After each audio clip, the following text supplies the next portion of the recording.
Pour le dernier point, vous aurez les informations demain. Je ne vais pas briser l'embargo, comme ça on vous invite en masse. Il y aura une grande présentation des experts financiers en entreprise de l'ADPME eux-mêmes qui diront tout le processus. Ils sont passés par le CEDEPS, c'est le CEDEPS qui a lancé une annonce pour tous les patrons de presse. Certains étaient intéressés, d'autres ont décliné parce qu'il y avait des vérifications à faire, il y avait des audits à faire au sein même de ces entreprises.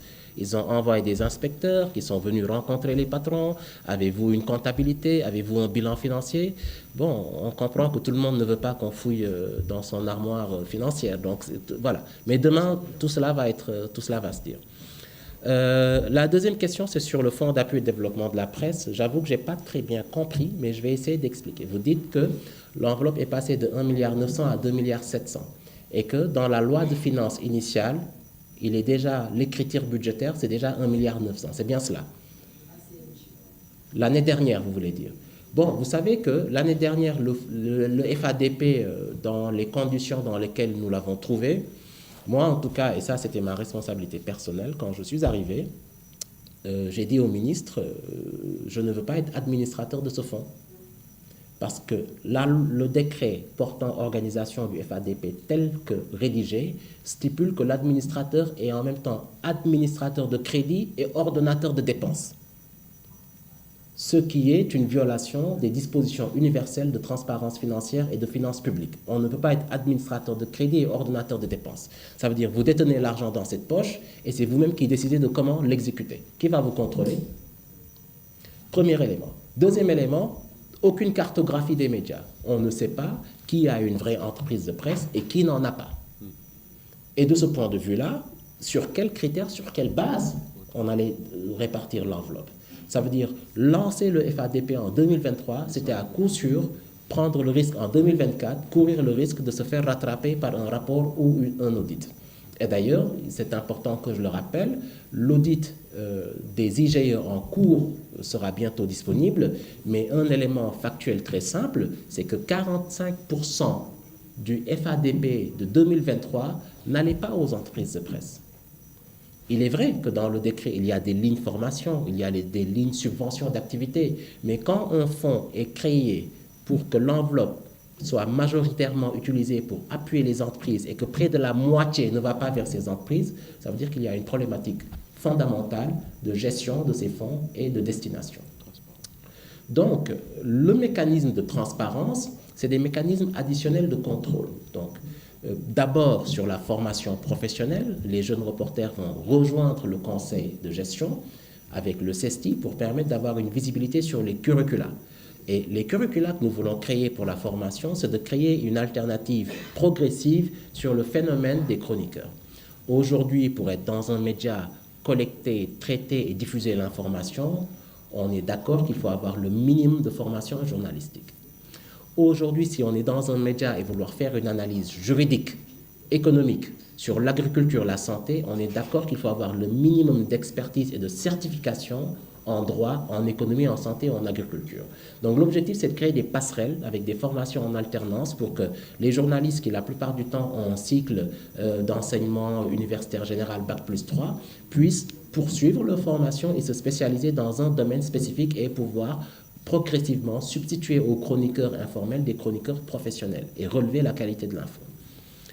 Et pour clôturer cette parenthèse, je l'ai dit tout à l'heure, je le répète rapidement, le mécanisme de phase pilote de la restructuration financière de l'ADPME sera dupliqué au FADP. Ça veut dire que demain, celui qui aura 1 centime de denier du FADP pour acheter une batterie Duracell pour sa caméra, il devra pouvoir justifier de cette utilisation parce que c'est des deniers publics.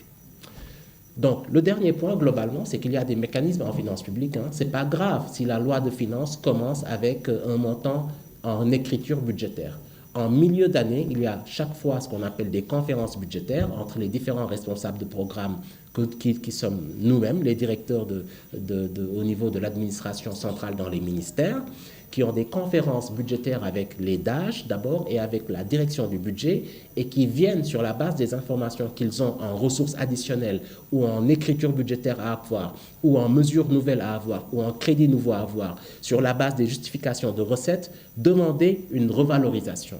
Et puisque, entre-temps, l'arrêté fixant les redevances a été pris, des médias sont allés verser au Trésor des montants additionnels pour se conformer. Ces recettes-là, en finances publiques, c'est des recettes spéciales qui échappent à l'universalité des impôts. Parce que l'impôt, tu prends n'importe quel impôt, ça va alimenter le budget général et on ne flèche pas l'orientation des recettes à des dépenses.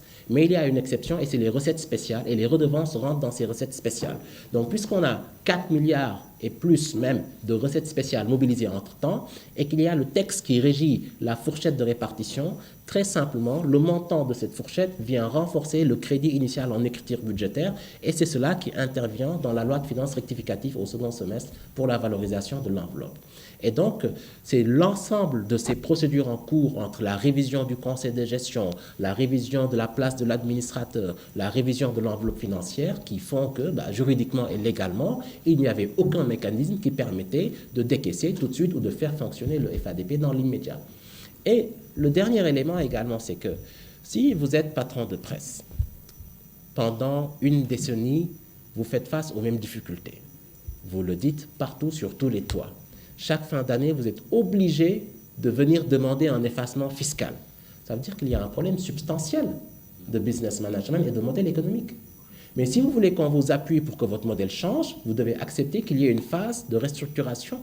Et souvent, les phases de restructuration, c'est 1 année à 2 ans à 3 ans. Donc, pour être conséquent, vous ne pouvez pas dire que le modèle depuis 10 ans n'est pas bon et que un nouveau régime arrive et qu'il essaie d'appliquer un modèle innovant pour vous garantir votre viabilité économique, et vous dites non, il faut qu'on retourne vers l'ancien modèle, vous êtes en train de nous asphyxier. C'est pas cohérent. Et donc, c'est pour cela que nous, on reste en conformité avec l'ensemble de 10 et on essaie de s'adjoindre l'expertise d'acteurs du secteur de la restructuration des emprises, qu'est l'ADPME, pour poursuivre dans cette démarche. Et je rappelle que demain, c'est eux qui sont signataires de ces enveloppes-là, et c'est eux qui vont bénéficier de cette première enveloppe. Donc, je pense qu'il faut qu'on fasse une transition en Wolof, c'est ça?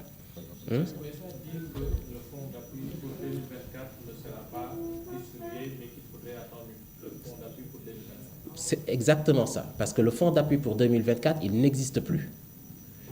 Dans la loi de finances, il y a 5 chapitres, fonctionnement, etc. Et il y a le 5e chapitre, investissement. Il n'y a que le chapitre investissement, quand on sait que c'est des investissements routiers, dans l'infrastructure, etc., les grands projets, qui peuvent faire l'objet d'un report de crédit. Et donc, n'oublions pas que ce que le Code de la presse dit, c'est que l'État peut accorder une aide. Le Code de la presse ne dit pas que l'État est obligé. Il peut si les conditions optimales sont réunies. Donc légalement, les conditions ne l'étaient pas. Pour 2024, bon, dommage pour nous tous, mais je pense que ce qui peut compenser, c'est que l'enveloppe augmente et peut-être qu'avec l'augmentation des enveloppes, plus le fonds d'urgence mobilisé par le FADP, à la fin de la journée, les patrons de presse, s'ils font leurs calculs, ils se retrouveront peut-être avec une enveloppe beaucoup plus conséquente que ce qu'ils auraient pu espérer sur 2 années cumulatives.